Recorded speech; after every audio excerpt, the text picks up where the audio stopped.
Practice paper 1। जी। Passage 1। Arabian ऊंट की पीठ पर केवल एक कुबड़ होता है। इसका चचेरा भाई बैक्ट्रियन ऊंट कहलाता है, जो मध्य एशिया में रहता है।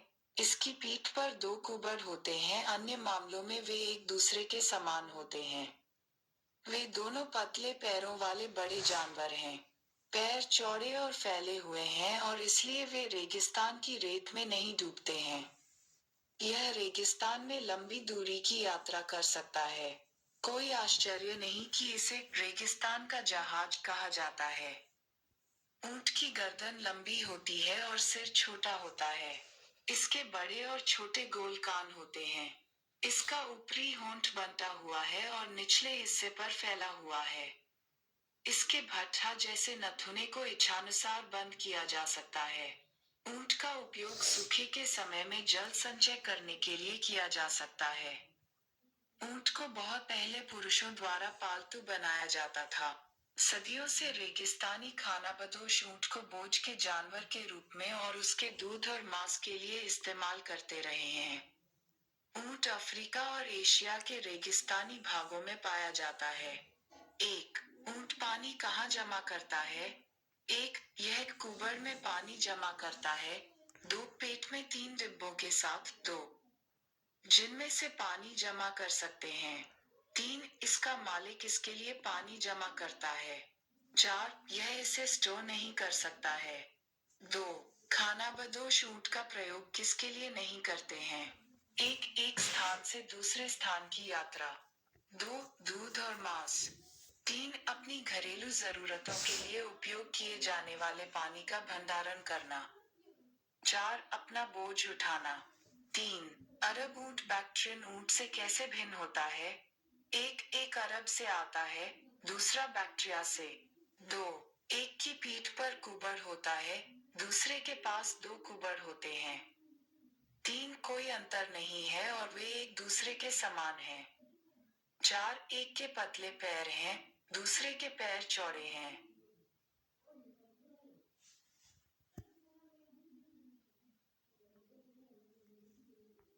4. ऊंट को रेगिस्तान का जहाज क्यों कहा जाता है? 1. पैर चौड़े हैं और रेगिस्तान में नहीं डूबते। 2. यह एक खिंचाव पर लंबी दूरी की यात्रा कर सकता है। रेगिस्तान। 3. यह अपने पेट में पानी जमा कर सकता है। 4. चलते समय यह जहाज जैसा दिखता है। 5. ऊंट के नथुने की क्या विशेषता है? 1. यह बहुत अच्छी तरह से सूंघ सकता है। 2. वे स्वतंत्र रूप से सांस लेने के लिए उपयोग किए जाते हैं। 3. रेत के तूफान के दौरान उन्हें इच्छानुसार बंद किया जा सकता है। 4. वे बहुत सुंदर दिखती हैं क्योंकि वे भट्ठा की तरह हैं। मार्क -2। सभी एनआरआई जिनके पास ग्रीन कार्ड है और पासपोर्ट। शालीन एक सभ्य लग रहा था। ऐसा ही था, है ना? भाग्य अधिक सौभाग्य पर ढेर हो गया। उनके पास ज्यादा पैसा था और क्योंकि उनके पास ज्यादा पैसा था, उन्हें ज्यादा पैसा मिलेगा। उनके लिए लाइन में खड़ा होना आसान था और वे धैर्यपूर्वक खड़े थे, यह प्रदर्शित करते हुए कि उन्हें अब और नहीं लड़ना है। उनके तौर तरीकों ने साबित कर दिया कि उनकी कितनी अच्छी देखभाल की जाती है। और वे खरीदारी के लिए इंतजार नहीं कर सके, शॉपिंग के लिए जाएंगे, भेलपूरी खाएंगे, डॉलर में कमेंगे, पम पम पम, दर्जी को मात्र 8 रुपए, मात्र 22 सेंट। वे कहेंगे, विजयी रूप से सब कुछ अमेरिकी मुद्रा में अनुवाद करना। और जब खरीदारी को डॉलर में परिवर्तित किया गया था, नौकरों को सुझाव हो सकते थे। स्थानीय मुद्रा में गणना।